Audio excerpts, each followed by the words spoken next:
Guru, I need to run a new simulation. Okay, I'm ready.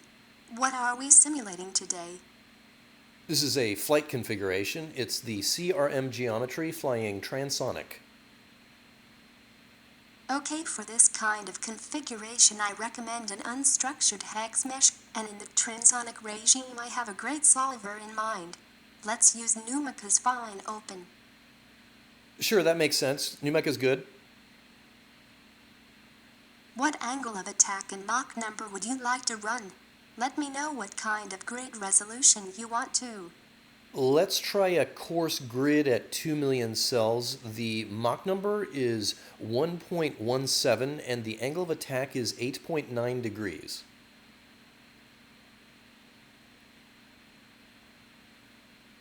Okay, I'm selecting the grid to be 2 million cells, and I'll set up the Mach number to 1.17 and alpha 8.9 degrees. I've queried the available systems and chosen Ice Storm. I've established an SSH connection, and I'm constructing a new project file. Stand by. Engaging Convergence Robustness Agent. Okay, I've selected solver settings predicted from the Convergence classifier. Staging the parallel job. That's starting up now. The compute job is running. I'll open traces into your VNC session in case you want to watch it converge. You will see this in a moment. While this runs, I have additional recommendations I can make regarding the computational grid. Just let me know if you'd like to hear more. What did you want to say about the grid? My grid resolution model indicates the size of mesh you requested is far from providing grid convergence. For example, I've added a plot to the display showing the slope of predicted drag versus grid resolution. I'm predicting that you will be able to use the current mesh for high-level design trends, but that in order to achieve single-digit drag count variation from grid refinement, you would need to increase the mesh density to 20 or 30 million cells. I have further information I can provide on the reason for needing finer grids, as well as the effect of grid resolution on solver behavior. Let me know if you'd like to hear more.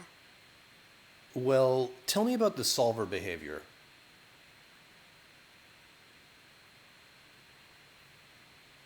My classifiers have been trained based on mesh density to ensure best convergence robustness and rate, as well as to be able to learn what levels of resolution are necessary for adequate prediction of the physics you are interested in. The difficulty in achieving good convergence increases based on changes in physical conditions such as strength of shock waves or separation at high angle of attack. And it also becomes more challenging with higher mesh density due to the scales resolved and increased gradients the solver must contend with. You'll notice that the solver settings I choose vary significantly depending on the physical conditions, and also the grid density chosen. I select customized settings based on your specific computation, so that I can ensure robust convergence and the best solver convergence rate. Can you tell me about what it takes to capture the physics here? As the density of your mesh increases, you won't always observe a constant improvement in predicted lift and drag. The variation of predicted values can be nonlinear with grid resolution. It depends on where you increase the mesh density and the phenomena affecting the predicted forces. You have viscous, induced parasitic, wave drag, and also wake effects. Coarser meshes can give artificially high viscous drag that comes down with grid refinement. Conversely, increasing grid resolution can improve the capture of shock waves and increase the predicted wave component of drag. You really are 10x better, Guru. Compared to figuring out all the best settings, constructing the project files, and launching it by yourself, I think it's more like 100 times better. I won't dispute that, but right now, let's suspend this job.